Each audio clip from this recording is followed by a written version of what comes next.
We're here with head coach Michael Clay from the Rattan Rams. First off, Coach, I know it's always disappointing to lose your last game of the season. When you look back on 2021 for the fall, how do you grade out the boys and what they accomplished this year, finishing basically as state quarterfinalists? Well, before we started, I knew it would be tough to get to the state tournament. Having no seniors, led by juniors, have some good sophomores and freshmen. We just played really good all season until the last 2 weeks. When it mattered, we wasn't us. Most teams are very satisfied with even 8 or 9 losses, but I know at Rattan the bar is exceptionally high. By my math, you out-hit Dale basically 10-8, and they had 7 unearned runs. How did the battle swing between so many full-count pitches, just not getting the ball placed on the plate right?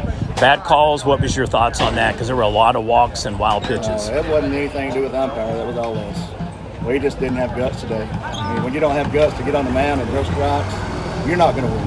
You're not. It'll get you to the state tournament, but you're surely not going to win here when you can't pitch.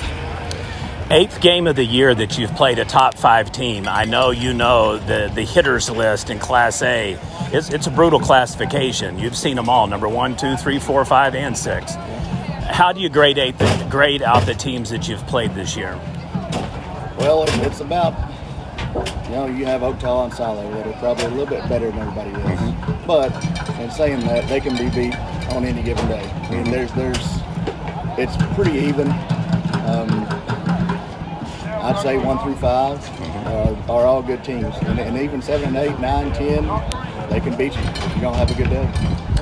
You were very creative in the mid part of the game. There were a couple of pitching changes, obviously, the first 2 innings after the 5 runs in the second and 2 again in the third. How did you get the boys to right the ship being down 7-0 and then at one point make it a 7-4 game? Yeah, well, we hit. I mean, you can see that. I think we had 13 or 14 hits.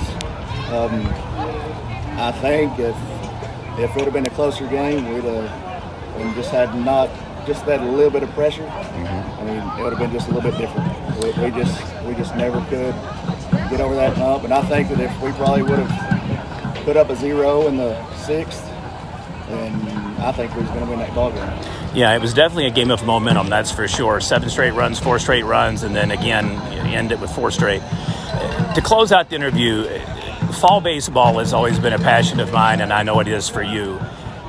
Do you look at this as an extended season for spring? Do you give the boys an opportunity to kind of mope over the loss and then say, all right, now learn from it and apply what you learned in the spring?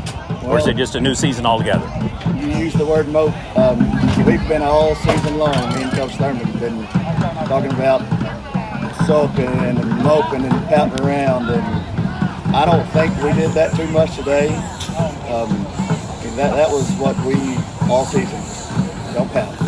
Don't cry. We're not raising crybabies and titty babies. If we can battle and usually that can keep us in the ball game. Well, congratulations, Coach, on another season. 6 consecutive state appearances. You got to be doing something right. Thank you. Appreciate it.